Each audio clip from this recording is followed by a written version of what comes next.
আসসালামু আলাইকুম। এই পর্বে আমরা আলোচনা করব অধ্যায় 1 এর টাইপ 4 1970 এর নির্বাচন নিয়ে আলোচনা করার চেষ্টা করব।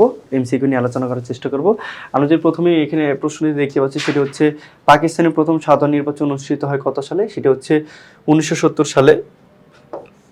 1970 সালে প্রথম সাধারণ নির্বাচন অনুষ্ঠিত হয়। পরবর্তীতে বলা হচ্ছে পূর্ব পাকিস্তানের প্রাদেশিক পরিষদের আসন কত ছিল? এটা হচ্ছে এখানে অপশনে দেওয়া আছে হচ্ছে আপনার 330, 309, 333 এবং হচ্ছে 310।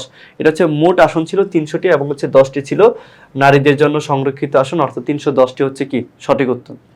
প্রাদেশিক পরিষদের নির্বাচনে 310টি আসনের মধ্যে আওয়ামী লীগ কতটি আসন লাভ করে? এটা হচ্ছে 298টি আসন লাভ করে। ঠিক আছে, 288টি হচ্ছে আপনার 88টি হচ্ছে আপনার সাধারণ মানে সরাসরি নির্বাচনের মাধ্যমে, আর 10টি হচ্ছে সংরক্ষিত নারী আসন।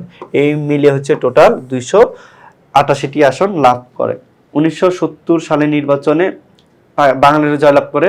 এটা ছিল তাদের রাজনৈতিক বিজয়, পশ্চিমাদের প্রত্যাখ্যান, তারপর হচ্ছে পাকিস্তানের অখণ্ডতার প্রতি সমর্থন। এটা হচ্ছে মূলত আমরা যদি বলি যে একটা রাজনৈতিক বিজয় এবং পশ্চিম পাকিস্তানের প্রত্যাখ্যান করা হয়, এখানে হচ্ছে অখণ্ডতার কোনো কথা বলা হয়নি, অর্থাৎ সঠিক উত্তর হচ্ছে আপনার 1 ও 2।